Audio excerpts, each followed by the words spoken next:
latihan supaya nggak sakit hati kalau orang tidak menghadap ke kita ya. Satu, sunnatullahnya adalah mustahil kita ini disukai oleh semua orang sedunia, mustahil. Pekerjaan yang paling menyengsarakan, pekerjaan kehidupan yang paling membuat menderita adalah ingin disukai semua orang.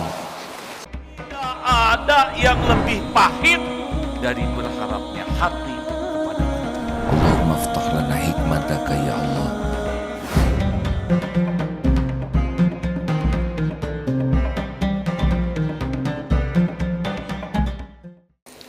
Nah, ada yang tanya, gimana nih latihannya supaya kita tidak mudah sakit hati? Begini ya, satu, ini latihan supaya nggak sakit hati kalau orang tidak menghadap ke kita ya. Satu, sunnatullahnya adalah mustahil kita ini disukai oleh semua orang sedunia, mustahil.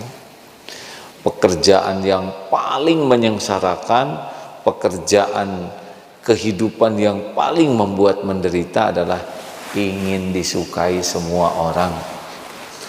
Jadi mustahil, hadirin, mustahil. Jadi jangan ingin sesuatu yang mustahil. Ingin disukai oleh semua orang tuh mustahil. Jadi kita harus sangat siap bahwa akan ada orang-orang yang tidak suka kepada kita. Walaupun kita berusaha melakukan yang terbaik, karena memang mustahil semua orang suka itu tidak ada. Para nabi juga begitu. Dua, ini cara tafakurnya ya. Jadi kalau ada orang-orang yang tidak menghadap hatinya ke kita, artinya tidak respect ke kita, ya sudah. Ini sunnatullahnya memang begitu. Ingin terpilih oleh seluruh orang Indonesia memilih jadi presiden, buktinya yang jadi presiden juga hanya separuh lewat dikit ya yang suka, selebihnya kan nggak milih. Ada di sebuah tempat bahkan yang ikut pemilihannya hanya 48%, jadi setengahnya ikut memilih nih. Dari yang setengahnya ini dia dapat 51%. Berarti cuma seperempatnya ya, selebihnya dia tidak milih dia, ya sudah, sunnatullahnya begitu. Dua, cara tafakurnya ya, ingat Rasulullah SAW, beliau adalah orang yang paling sempurna akhlaknya. Beliau niatnya lurus lillahi ta'ala, udah sangat baik niatnya. Kemudian beliau menginginkan kebaikan bagi umat manusia. Bayangkan ya, niatnya sudah lillahi ta'ala, kemudian beliau berjuang rahmatan lil alamin. Wa ma arsalnaka illa rahmatan lil alamin. Jadi Rasulullah itu berjuang itu membawa rahmat, ingin kebaikan, ingin yang tidak beriman jadi beriman, yang tersesat jadi dapat hidayah, yang bergelimang dosa bisa taubat. Jadi tidak ada yang diperjuangkan oleh Rasulullah selain kebaikan bagi orang lain, bagi umat. Bayangkan, niatnya baik, yang diperjuangkannya baik, dan beliau menjadi contoh kebaikan. Dan setiap detik yang beliau lalui hanya untuk kebaikan. Coba hadirin, apakah semua orang di dunia ini suka kepada beliau? Jawab atuh. Segitu sempurna niatnya, sempurna keteladanannya, sempurna perjuangannya, dan semuanya 100% itu baik. Tetap saja itu ada yang tidak suka, ada yang sebel, ada yang memusuhi, ada yang membuli, memfitnah, ada juga yang memerangi. Padahal yang memerangi itu orang yang diperjuangkan untuk jadi baik oleh Rasulullah. Jadi Rasulullah ingin orang ini baik, berusaha membantu orang itu jadi baik, tapi orang ini membalas dengan memusuhi, memfitnah, membuli, bahkan memerangi. Bayangkan itu kan. Nah, siapa kita kan? Ini jadi kita harus, oh iya ya, Lihat para nabi juga begitu, para sahabat juga begitu, ya. Para ulama, ini yang ketiga, bayangkan sahabat, Rasul yang akhlaknya baik, para ulama, para waliullah, semuanya juga tidak 100% disukai orang. Nah, itu yang ketiga tuh. Satu sunnatullah, dua lihat Rasulullah, lihat ketiga para sahabat, para ulama tetap. Nah, yang keempat, lihat diri kita. Siapa kita ini ya? Pakai pengen disukai semua orang. Siapa kita ini? Kita ini kan dihargai karena Allah menutupi aib. Dosa, sholat tidak khusyuk, mata jelalatan, berzina, ya, pikiran kacau, lebih banyak lupa kepada Allah daripada ingat ke Allah, ngomong suka ditambah-tambah pakai bohong, ibadah juga sering riaknya, sedekah pelit, banyak kekurangan kesalahan kita. Orang menghadap ke kita, menghargai kita karena dua hal saja. Satu, Allah ngasih casing, dan yang kedua Allah nutupin aib itu. Benar? Wah, ini santri dari, oh ini Pak Faruk katanya. Aduh, yang suka itu siaran pagi. Aduh, Faruk. Karena Allah ngasih casing, bisa sedikit, maaf ya disebut sedikit ya, bisa sedikit ngotak-ngatik ini alat komunikasi, dan ya itu dia, oh Aagim kasih casing katanya sebagai kiai, dan satu casing, yang kedua Allah tutupin aib, dosa, kekurangan, kesalahan. Itu yang kita tafakuri. Yang keempat, satu, tafakuri sunnatullah, dua, tafakuri Rasulullah SAW, tiga, para sahabat dan para ulama, keempat kita, ya. Nah, ini gong yang kelima nih, supaya kita tahan terhadap perkataan penghinaan jelek orang lain adalah yang kelima. Kita harus sibuk dengan apa yang Allah saksikan tentang diri kita. Ingat kata Imam Ibnu Athaillah, pedihnya hati karena tidak menghadapnya orang ke kita, maksudnya kita dihina, dibully, dibanding dengan tidak yakinnya Allah mengetahui perbuatan kita. Nah, tidak sadarnya, tidak yakinnya Allah tahu perbuatan kita, itu musibah yang lebih besar dibanding dengan penghinaan orang ke kita.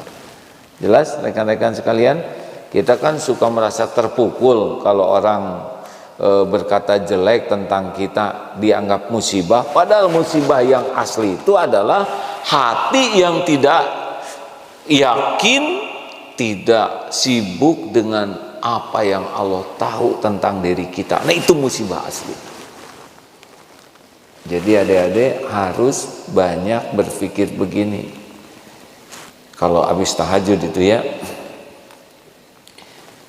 kita bisa sibuk membayangkan dosa, itu sudah nggak enak, sudah bisa bikin tobat. Tapi ada lagi yang lebih tajam, yaitu kita sibuk dengan apa yang Allah tahu tentang diri kita.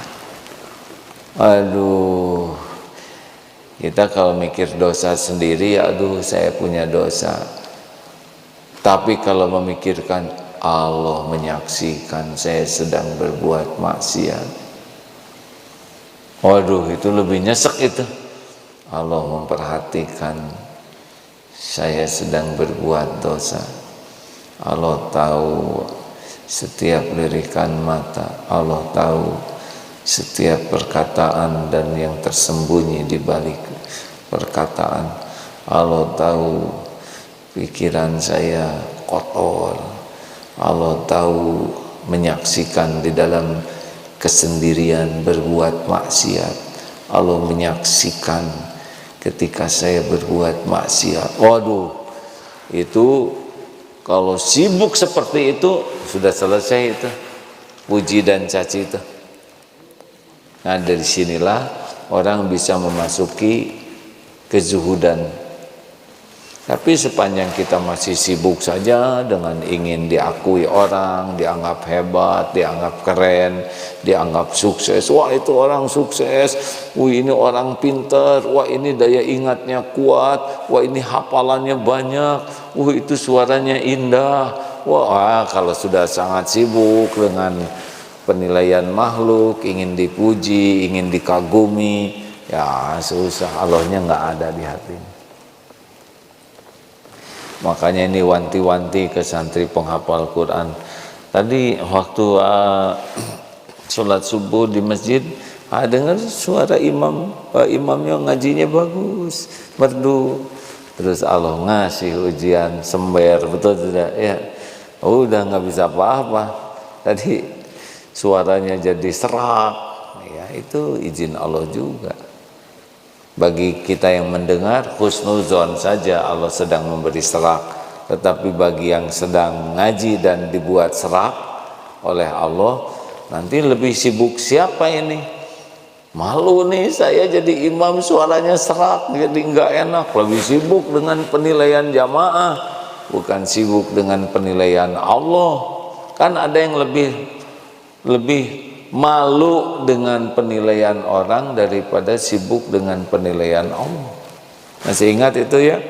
Ada seorang qori ini dalam forum, wah ini banyak orang-orang secara duniawi, orang penting duniawi ya. Beliau bagian ngaji hanya beberapa menit, terus datang, tolong doakan saya supaya suara saya mulus, tidak ada seraknya gitu. Allah, kenapa doanya itu? Tadinya tolong doakan supaya Allah ridho. Aduh, kalau itu seneng ya. Mau apa mulus? Kalau mulus jadi ria, mulus jadi ujub, mulus jadi sombong, ya mending serak we. Kalau itu bisa jadi bersih hati, karena kan yang diterima tuh yang bersih hati. Nah ini satu apa tadi? Sunnatullahnya mustahil disukai semua orang. Yang kedua, ingat Rasulullah begitu sempurna niat, perjuangan, keteladannya sampai akhir hayat, tetap saja ada yang tidak suka. Tiga, bagaimana para sahabat yang ya begitu juga mungkin ya pasti tidak sesempurna Rasul, tapi jauh dibanding kita, betul tidak? Ketauhidannya, akhlaknya, ibadahnya, tetap saja itu ada yang tidak suka. Yang keempat, kita lihat saya dihargai itu karena dua hal, karena casing dan karena Allah menutupi aib dosa kekurangan. Dan yang kelima, sibuklah dengan apa yang Allah saksikan dari mulai balik. Ini pemusnah ujub, merasa diri hebat, pemusnah sombong, merasa diri waduh gimana gitu. Biasa aja lah. Ini teh apakah nggak boleh berprestasi? Nanti Allah kasih prestasi, tapi nggak jadi kotor hati ya. Mana yang bahaya? Ingin dianggap sebagai orang baik atau ingin jadi orang baik? Nah, kalau ingin dianggap sebagai orang baik berarti nggak ikhlas loh. Dia lebih sibuk dengan penilaian. Tidak penting kita dianggap sebagai orang baik. Yang penting jadi orang baik. Gimana ya, saya tuh suka pengen dipuji. Pengen dipuji itu sudah fitrah kita. Udah ada di sini nih. Di hati kita tuh pengen dipuji itu kan fa'alhamaha fujuraha wa taqwa. Tinggal ingin dipuji siapa, itu aja masalahnya. Nggak mungkin kita menghilangkan ingin dipuji, karena itu udah Allah tanamkan pada diri kita. Software kan selain hardware ini, jasad juga Allah menanamkan software yang halus-halus seperti cinta, marah ya, kemudian rindu. Kita kan nggak tahu itu kenapa ada rasa itu ya, kecewa, ingin dipuji. Nah, tinggal diarahkan mau dipuji siapa. Kalau mau dipuji manusia, manusia punya apa? Nih sekarang misal pada memuji, apa yang terjadi? Gak ada apa-apa, cuman getaran udara saja. Wow, keren. Jadi keren? Enggak juga. Aduh, awet muda, jadi awet? Enggak. Wih, kamu pinter, jadi pinter? Enggak ngepek. Puji, caci, ember jatuh itu sama, cuma getaran udara yang merambat ke telinga kalau dalam bentuk suara, ya. Puji, caci dalam tulisan itu juga hanya titik-titik saja, titik-titik. Mau penghinaan sehebat apapun cuman gabungan titik-titik, tidak ada apa-apanya. Mau dipuji sehebat apapun tidak ada apa-apanya, cuman tulisan saja, betul? Tapi yang berbahaya itu puji atau caci? Jawab hadirin, jangan bikin emosi nih kan. Mana yang lebih berbahaya bagi kita, dipuji atau dicaci? Rasulullah suruh menaburkan pasir ke yang muji, ke yang nyaci. Puji itu jauh lebih bahaya. Kenapa dipuji bahaya? Tidak semua orang bisa siap menyikapi ujian pujian. Puji caci itu dua-duanya ujian hadirin. Dan jauh lebih berbahaya itu dipuji, dikagumi, dihormati, diperlakukan spesial. Karena dari sana bisa jadi ujub, merasa saya nih yang layak dihormati. Lupa tuh tadi kepada bagaimana tutup dari Allah, bagaimana casing dari Allah. Lupa saya yang berhasil, saya yang berjuang, saya yang berjerih payah, ini ide saya, ini perjuangan saya yang merintis, saya. Ada kasih COVID selesai itu saya, ya. Hati-hati nih, bukan saya, Allah yang membangun pesantren ini. Ya, saya dan kawan-kawan cuma diuji oleh Allah, ikut serta dalam apa yang direncanakan Allah. Kalau merasa hilang pahalanya, gitulah ya. Makanya dipuji itu dekat dengan ujub, dipuji dekat dengan sombong, ya, jadi merasa dirinya tinggi lalu melihat orang lain lebih rendah. Dipuji dekat dengan munafik, jadi tidak jujur melihat diri sendirinya karena kemakan terus oleh pujian orang. Oh, jadi kita tuh enggak jujur melihat diri yang asli. Misalkan karena banyak yang muji, waduh mbak awet muda loh, awet muda, terus datang cucu, kok nenek keriput banget, bisa digital tuh, padahal cucu paling jujur, ya. Orang muji ke kita kan banyak keinginannya itu. Ada yang pengen ditraktir, ya. Ada yang takut dimarah. Makanya hati-hati. Orang-orang yang sudah senang sekali dipuji, dikagumi, dihargai, diperlakukan spesial, ingin disebut-sebut namanya, sudah itu memasuki namanya DTA. Apa DTA? Derita tiada akhir. Tapi kan kalau hanya untuk urusan dunia gimana? Pengen dipuji karena punya sepeda bagus, punya motor, punya, ya. Kalau masih balita, ya, anak-anak kecil punya mobil-mobilan dipamerkan, wajar. Tapi makin gede mah ya udahlah. Kalau mau punya kendaraannya beli, pakai, tidak usah pengen diketahui orang, dipuji orang. Kan yang paling penting dari kendaraan itu bisa dipakai, bukan dipuji, betul? Tapi saya pengen punya yang bagus. Kalau kebeli, punya rezekinya, sudah bersih, hartanya bayar zakat juga, infak sodakonya bagus. Kalau beli-beli aja, asal siap-siap nanggung hisabnya, ya. Bolehkah kita punya yang bagus? Boleh.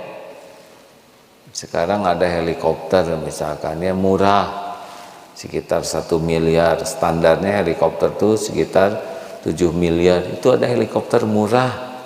Coba, ada yang mau beli nggak? helikopter murah kayak gitu, nggak yakin tuh terbang bisa mendaratnya di mana aja ya. Karena murah kan bisa jadi mengancam jiwa, mengancam orang lain, jadi bukan perkara murah, tapi proporsional ya, sesuai kemampuan, sesuai keperluan. Nah begitulah adik-adikku sekalian, bapak-bapak, ibu-ibu, riadoh kita latihan untuk tidak terluka ya. Dan kalau ada orang yang tidak sependapat dengan kita nggak usah jengkelan ya. Jangan sensi, dikit-dikit tersinggung, dikit-dikit jengkel, dikit-dikit sakit hati, dikit-dikit marah. Capek dong, karena kita nggak mungkin semua orang itu ngomongnya baik ke kita, nggak mungkin semua orang sopan sesuai dengan keinginan kita. Makin kita banyak keperluan dari orang lain, ingin orang mengucapkan salam, ingin orang sopan ke kita, ingin orang merunduk, makin kita banyak berharap dari orang lain untuk kepentingan pribadi kita, udah makin gak bahagia hidup ini, makin mudah tersinggung, mudah jengkel, mudah marah, dan kita capek hidup seperti itu karena kita diatur oleh perilaku orang lain. Harusnya kita memang harus mendidik orang bisa sopan, mendidik anak bisa sopan, tapi ya tidak usah jengkel kalau mereka belum sopan ke kita. Gitu. Ya sudah setengah